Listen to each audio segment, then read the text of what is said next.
random known star. Okay, this might actually be the perfect star. It's almost twice as massive as the sun. It's actually really, really big though. Look at it compared to the sun in size. Even though the mass is not quite double, it's almost 10 times. We're going to keep it, so this is going to be the center of our system here today. And our first suggestion was to create a spinning planet with life. So, if you guys would like to leave a suggestion on this video, just make sure you like the video and just put whatever you want in the comments. So next time I build a system, your suggestion will be in there. So let's start with a random rocky planet. I'm going to turn on the habitat.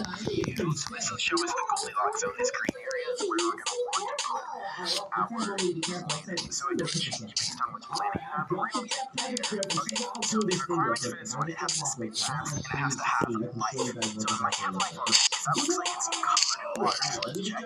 Yeah, 4% chance of life already just from doing nothing. That's really, really lucky. I'm going to remove some of the water so it's more dry, but we'll still leave enough that life is still under 51.6. And then if we go to the force tool, this tool right here, this will allow us to actually spin a planet. Okay, so right now on this planet, one day only lasts 7.6 hours compared to the 24 hours on Earth. So I'm going to adjust this just very gently because if you spin it too fast, stuff will start flying off the planet. So let's get right up to that point actually. I want to see a little bit flying off. Also the water is going to start flying to like be pulled to the equator of the planet. And you should be able to see that already. I'm going to go a little more. Oh, so you can start to see it already. It's almost making a ring around the equator made of water. So I'm going to go a little bit more. Once things start flying off, that's how you know we've gone too far. Okay, look, it's like a perfect ring now around the equator of water. So this is spinning super fast. One day is only a little over an hour right now. Wait, under now? No, wait, go back. Okay, so I started flying off. Stuff started flying off at about 1.2 hours per day. So if we speed up time now, will it cool down? Because I slowed it back down. It should. Perfect. Okay, so we're back here with our water ring. So it looks like it still has like a little bit of lava on it because of all the stuff that flew off. Let's see our life like. It's at 10%, so it still does have life. There we go. There's our first planet in this new system. And as usual, once I'm done with the system, you'll be able to download it and look at it in your own version of University of Rocky. If you would like, it'll be on the Steam Workshop. Link will be in the description of this video. So let's go back to the wheel and see what our second planet's going to be. Here we go. Make a water world and a desert world binary. Okay, so that's actually a pretty cool suggestion.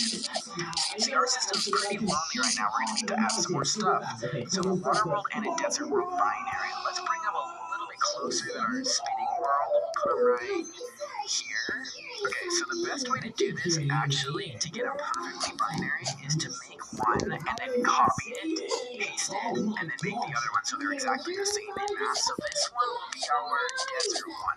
So let's just name it desert world for now. Then we save it.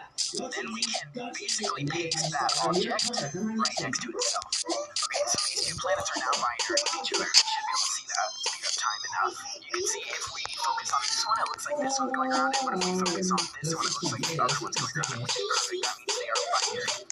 So now let's make this one into the actual desert world. So I'm thinking of doing something kind of like Tatooine. So our main thing we're focusing on the desert world is actually going to be these base colors, I think. So what does Tatooine look like? It's like orange-ish. It looks like sand. It's like a sandy color. But what's actually really going to help us turning this down? We might need to change our surface elevation map because the desert planet's not going to really have a lot of craters like this. So if we can kind of get rid of that. Oh, okay, I kind of like this one. I'm going to give it a little bit of water just so you have like, like your... So life is still available on here. Is that spinning fast enough to bring it to the equator? How fast is it spinning? I haven't adjusted it at all. Yeah, okay, let's change the rotational period. Let's make it 2 days. So it actually is going to take 48 hours for a whole day cycle on this planet. Okay, so the planet has water, but it's not really visible. You can see a tiny bit and a little bit of these holes, which is actually perfect for our desert world. Okay, let's adjust the colors some more because those kind of look not green. Here we go, look at this. Okay, you can see the eclipse from the other planet. Let's give it an atmosphere. Oh yeah, check this out. Wow, I really like this planet. What's our life likelihood on it? 8.2, which honestly is pretty much what I want. What's our temperature actually? Their average temperature is going to be 20 Celsius, 30 Celsius. Because there's going to be spots where it's going to be a lot hotter. So the average temperature is 86 Fahrenheit or 30 Celsius.